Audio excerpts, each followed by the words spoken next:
of the biblical accounts. They believe that David's lyre playing sheds light on his true ambitions. They were in politics. Israel in 1000 BC was not a unified country. The Bible says it was divided between Judah in the south and an area known as Israel in the north. David lived in the south. But they came together to fight their joint enemy, the Philistines.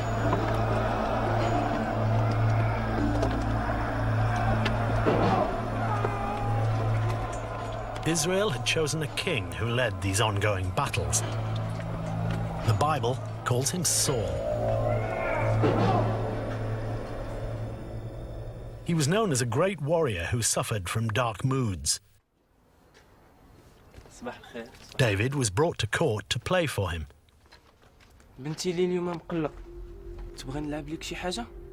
It was his music that was said to lift Saul's spirits. We know from today's music that music can have a great influence on our emotional life. We can have exciting music, we can have calming music. So it's very likely that it also happened during King David's time.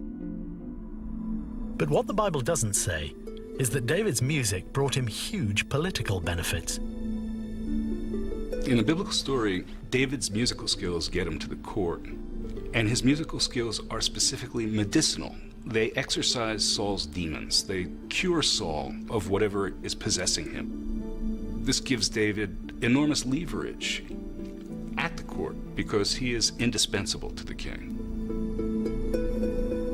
Of course, David didn't gain power with his musicianship alone.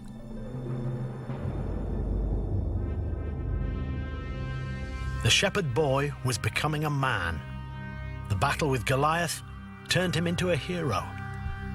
People even started to suggest that David was better than King Saul. Feeling threatened, Saul started to make attempts on David's life.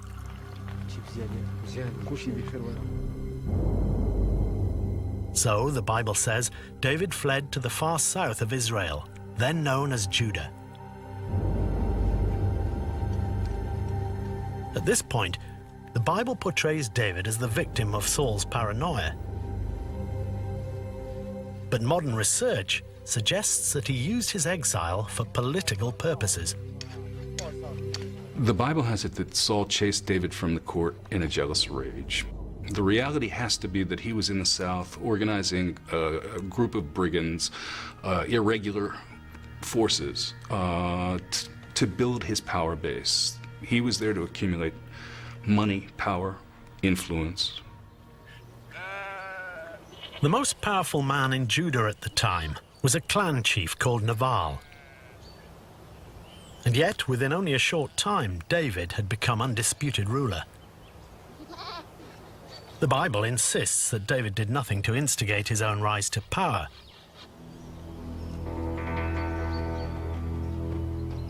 His only link with the clan chief was to send a delegation of men to ask him for provisions.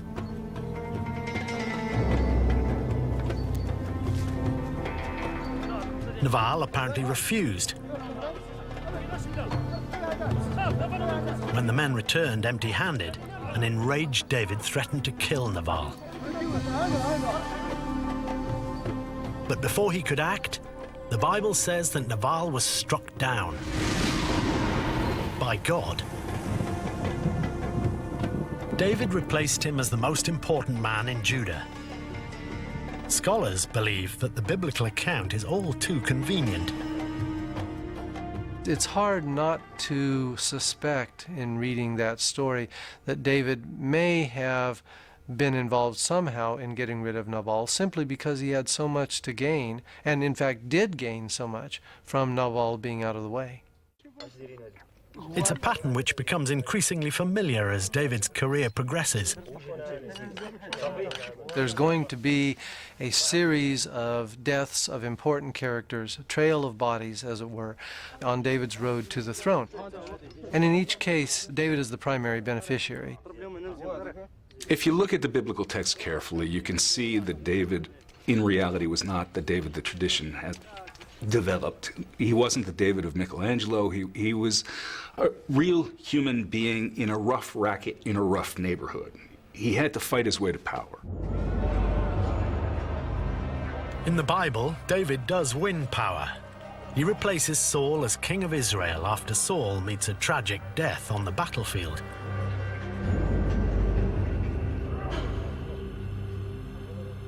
The story goes that David never actively challenged the king's power, but his actions suggest otherwise.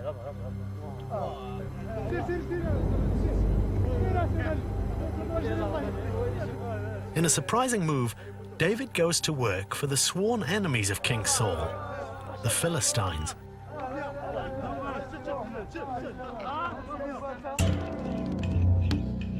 The Bible is adamant that David remained loyal to the king. But joining the Philistines could be read as a treacherous move.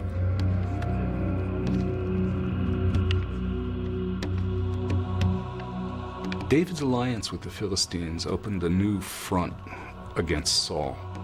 The southern hill country became hostile to Saul in a way that it hadn't been when there was no David in it. Saul managed to hold out against the Philistines for a while, but scholars believe that their alliance with David turned the tables on the king. When he had to confront the Philistines to his west and David to his south, that ultimately led to his demise. It weakened him. I think David was the thing that did tip the balance and caused Saul's ultimate defeat. Conveniently for David, Saul was killed on the battlefield, and David became king in his place.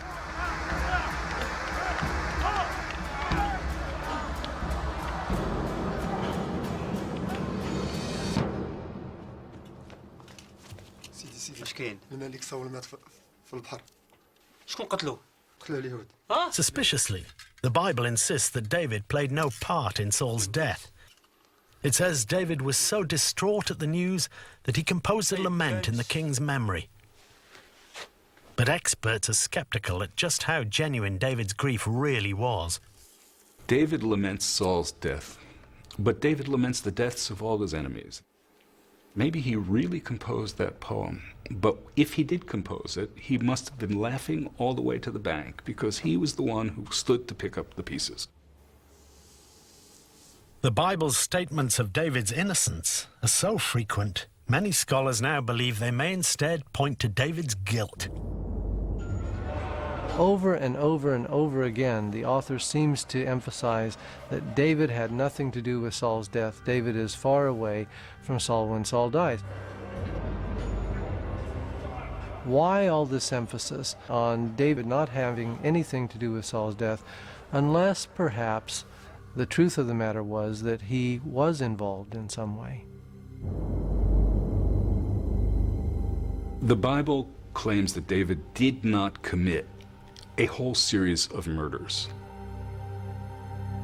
To deny one murder might be unfortunate. To deny 2 murders, coincidence. To deny 8, 10, 12 murders, it's likely a pattern of behavior. You don't deny something of which you are not accused. Therefore, David was being accused of committing these murders. I hate to say it, but it's true. The Bible's denial is almost an admission of guilt. Exactly what role David played in Saul's death, we may never know. But what is clear is that David succeeded him to become Israel's most famous ruler. It's a defining moment in the story of David. It's the first time that the tribes in the north and south have been ruled by one king. The Bible says David begins to formally unify the 2 regions, the act for which he'll be remembered and celebrated down the centuries. But this unified nation needs a new heart, a new capital to satisfy both north and south. So David chooses an insignificant fortress roughly in the center of the land.